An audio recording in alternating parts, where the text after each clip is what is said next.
and a good morning, good afternoon, and a very good evening to you, the good people of the tube. Hope today, hope you're feeling grand, and all is well in your world. Hello there, everybody. Welcome to the A&Q Wednesday, everybody. Let's get to question one. Let's go now. Okay, so question one today is it true that you were kicked out of a band once because you refused to buy a Valve amp, and the band members thought this was a sign that you weren't taking the band seriously enough? Yes and no. It was true that I was kicked out of a band because I wouldn't use Valve amp. Yes, I was fired because I wanted to use my Marshall MG and my white Stratocaster with single coil pickups, and that didn't correspond with basically what the singer's idea of the band should be. Because we were like a pop punk kind of band, he thought I should have like a Valve JCM 2000 and like a Les Paul. And because I didn't want any of that, and I wanted to stick with my Marshall MG, kind of I was booted out, basically. I was ousted because I didn't conform. So, so that is true. It wasn't because the band didn't think I was taking it seriously. They knew I was taking it seriously, but it was simply because the singer didn't like my stubborn approach to not doing what he told me to do.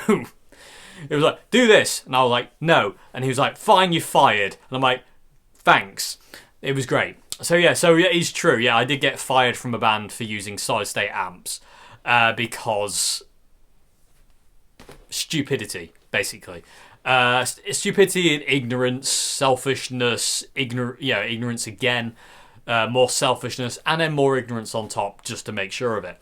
It was just this thing, and it just became like a bit of a kind of like, in this day and age, it'd be a meme, if you will, of like, is that Valve? Is that Valve? And now I always make jokes about kind of like, say, is it Valve? You better have a Valve-powered guitar with a Valve-powered amp and a Valve-powered lead and a Valve-powered pedal, because otherwise it's not Valve. It became a bit of a joke, basically, because it was kind of funny that, in fact, I got thrown out of the band for using a solid-state amp and a single-coil Stratocaster, and that was not what was supposed to be, man. It was a bit ridiculous. So, yes, that is true. I did get kicked out of a band because I used solid-state amplifiers. It's very sad, really, though. But I've kind of experienced that a lot, to be honest with you. In my guitar playing life, there's a lot, there's so much stigma surrounding solid-state amps. Solid-state amps more than single-coil pickups, more than anything, because I love single-coil pickups unless a humbucker or a P90 has something really special about it. I really, I'm a single coil person. I love single coils over humbuckers or P90s any day of the week, unless there's something really special in it. Like my Revelation RTL 59, and there's a guitar sat right there which I absolutely adore the humbuckers on, which you'll see at some point, I'm sure. But it's one of those things where, like, solid state amps have got such a stigma, and it was that whole thing of like, if you use solid state amps, you're not a very good guitarist, or you don't understand tone, or I've been told before that because I use solid state amps, I shouldn't even be allowed to play guitar. That was a comment I got once on YouTube, people on YouTube, is use solid state amps, you shouldn't even be allowed to play the guitar because of that. And I was thinking, like, that's A, ridiculous, B, vile thing to say, and C, extremely selfish, and just ignorant to other people's, thingies. It's very stupid, very stupid. But yeah, that is true. I got kicked out of a band for using solid-state amps. Genius. Anyway, moving on. So I hope that's this question. Going to move on to question 2 today. Now, question 2 is going to be a really difficult one to answer, so bear with me on this one. So the question is, what advice would you give to help somebody identify what key to play in and how to get better at creating and jamming with others? Okay, so the key to that is basically playing with others. You have to just basically go with it. You have to be scared of it and just go and do it anyway. You can't just be kind of like, I'm not going to do it just because I'm scared of it. You literally just have to kind of like dive in and learn to swim. Basically, that's how you do it. Because practicing at home will only get you so far. You can practice and practice and practice for hours and hours and hours at end on your own at home. But fundamentally, what's going to make you a better player and understand more about your playing and playing in general is playing with others. So what I would recommend is you get out there and you jam with your friends. You go to jam nights, you jam with strangers. You try and get any way you can play with other people, do that. Try and play with as many people as you can. It's a bit weird in this day and age because of the virus and everything like that. So it's kind of a bit of it's a weird time to be doing this. And I don't really want to recommend people go out kind of, whatever, because of what's going on. It's a bit weird. I'm not going to get into that because I don't really want to. But it is a weird time for it. But it really is a case of you have to basically just throw yourself in the deep end and learn to swim. As for identifying key, it just comes down to knowing your fretboard. I have a video called Unlocking the Neck somewhere on this channel. It's just if you put in on the YouTube search bar Dave Simpson Unlocking the Neck, I have a video talking all about that. So I'm not going to talk about it too much here because it's there.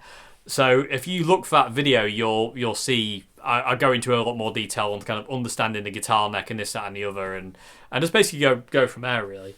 But as for becoming a better player, I feel there is nothing better than getting out there and playing with people in real world scenarios, jamming with your friends in their front room or whatever. As long as you're playing, with people, then you'll progress. You'll start to learn. Because what you can then do is you can use all this stuff that you've learned theoretically and start using that in a practical sense. And the more you use it practically, the more you will understand it. It'll stick better, and you'll know when and when not to use it and where you're going, and you'll start to develop your own voice through this instead of it just being kind of like a thing, if that makes any sense whatsoever. Just theoretical is what I meant. You really need to kind of you can understand where you're going then. So, like I say, I would just say just it sounds a bit cliche to say, but kind of you really need to just kind of be scared of it and jump in and swim anyway. You need to look at the deep end of the swimming pool and think, I can't swim, and then you jump in anyway and just hope you can, which invariably you can. And yeah, it's not going to be great all the time. Sometimes it's going to be absolutely awful, but that's the way it works. You can't have it great all the time. Not even the best guitarists in the world are great all the time. It doesn't work that way. You have to have your off days. You have your on days and you have your off days. It's as simple as that. So you're either good or you're not, and that's just the way it goes. It's not a case of kind of you're great all the time. It doesn't work that way. Anyway, but yeah, that's what I would say is get out there, play with others, have fun. Don't take it kind of oh my god, this has to be absolutely perfect. Don't go after perfection. Doesn't exist. It's a waste of time. Don't do it. Just go for the best you can do, really. And if it's not great, then it's not great. But, next, just keep picking yourself up and trying again and trying again and trying again. It's all perseverance. Just keep going and you'll get there in the end. Promise you. You just got to keep going. You can't give up. And, just keep pushing yourself more than anything. And again, playing with other people is absolutely essential. It really is. I can't stress that enough. So anyway, I hope you enjoyed this Q&A already. I hope that's your questions okay. As usual, the fear is here. Especially with these new short videos, I'm freaking out even more recently on these videos going, oh my god, I haven't done anything right. It's all gone wrong and I'm useless. So you can imagine my brain is great. But hopefully I've answered your question okay. Hopefully there's something in here for you to take away, and hope it made sense. If you like this channel, like what I do here, please consider becoming a patron at Patreon. Got it right. Well done, Dave. Link for that is in the description box below. If you want to submit a question for Q&A Wednesday or Thursday, description box below has an email link as well. Email me there. I'll get to your question. Other than that, thank you very much. I'll see you again tomorrow for another vid. Have a great one until then. Have a good morning, afternoon, good evening, and goodbye now. Yay.